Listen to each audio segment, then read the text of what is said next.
Hello everyone, welcome back to our homeschool channel with a new episode.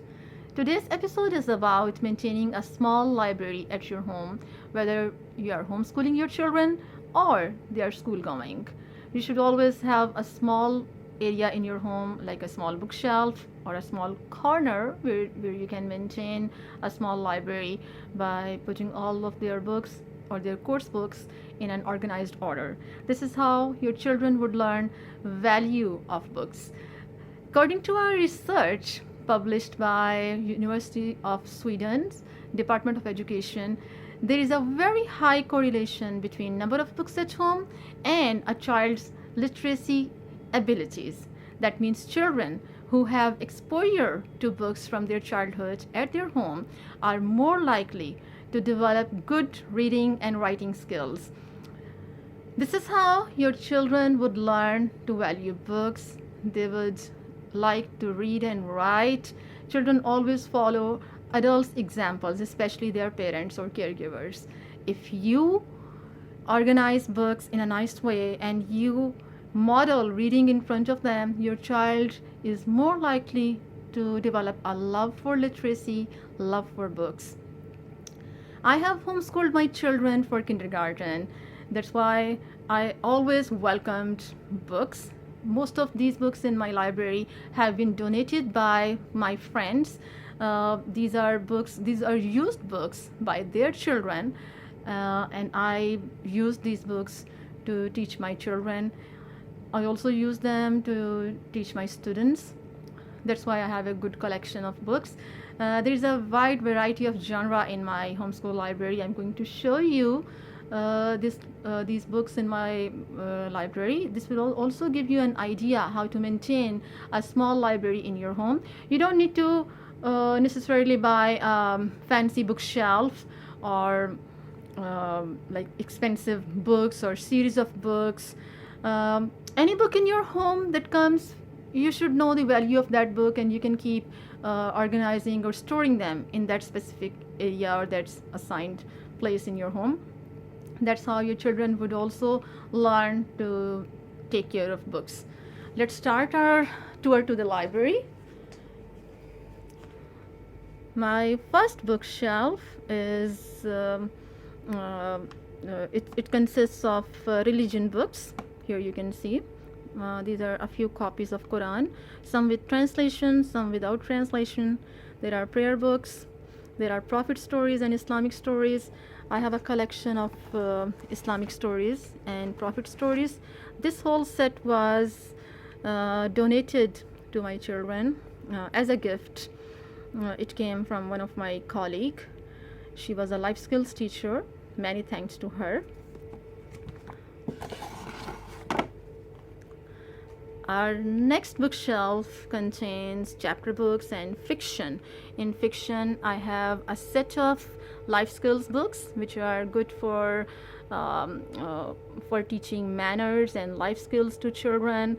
Children learn how to manage their psychological and social problems by reading these stories. This set comprises of collections of short stories. I also have some classics and some fairy tales here. This one I showed in my previous video also. This is a collection of chapter books. It has science fiction and some non-fiction, horror stories also. Another collection here is the knowledge books. This also I showed in my previous video. And here I have a small collection of Arabic stories. Because I want my children learn Arabic also. They actually speak very good Arabic. I don't. They have learned Arabic from by watching National Geographic channel in Arabic. Also, they watch MBC3 channel. So they speak literal Arabic, like the Arabic which is written in literature. They speak very good one. So that's why I have kept a small collection of Arabic books also. Most of these Arabic books are translations of English classic stories.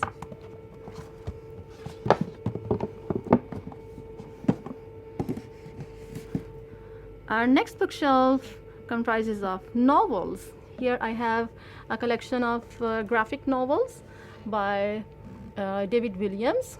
This set came to us as a gift from one of my colleagues, Miss Brittany. She lives in Florida. Many thanks to her.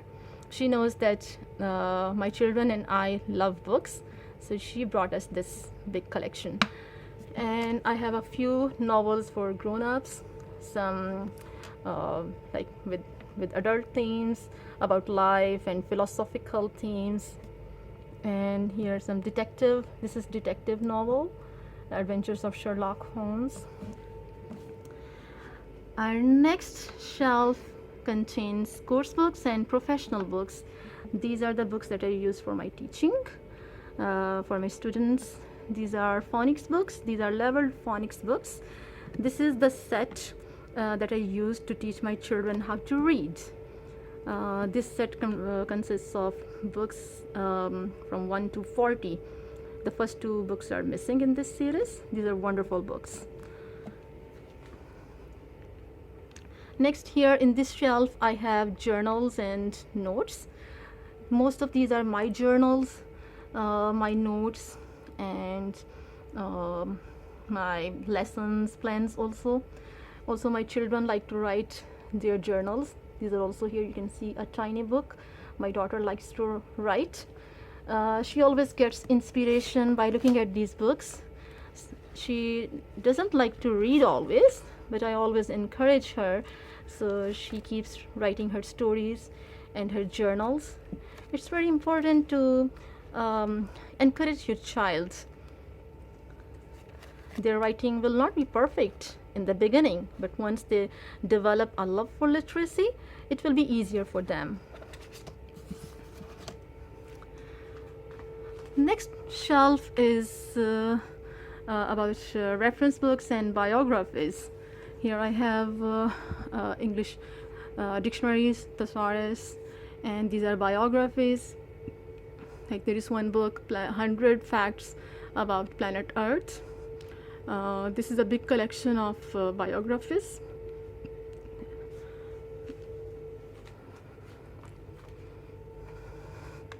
This bookshelf consists of non-fiction mainly. Non-fiction is a very big genre. A lot of books come in this category. As you can see here, these are non-fiction books. These books were donated by one of my friends. These are about art and history. I have a lot of magazines and catalogs also. I always keep them because children always find good inspiration from these books. Like these are IKEA catalogs, and you can see when children look at these books, they learn how to organize their room, how to clean. They get inspiration. There are a lot of ideas that children and also I get from these books. So that's why I keep all these kinds of books in my bookshelf also, even shopping guides. These are activity books. And my last section is about kids' school books. This is the shabby corner. I don't really like it very much, but I always give space to my children. Children always need space to grow. So I have told them, okay, you can keep all your shabby books or your old notebooks in this corner. And these are some projects that my children like to work. They like to make cardboard. My son especially likes to make cardboard models. He's a big fan of cars. You can see here his canvas painting. It's a Lamborghini, and he recently made this car out of cardboard, these small cardboard model cars. This is my daughter's artwork. This also was painted by my daughter.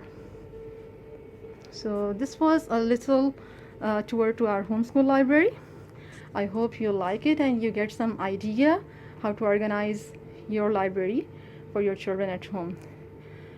Thank you so much for watching.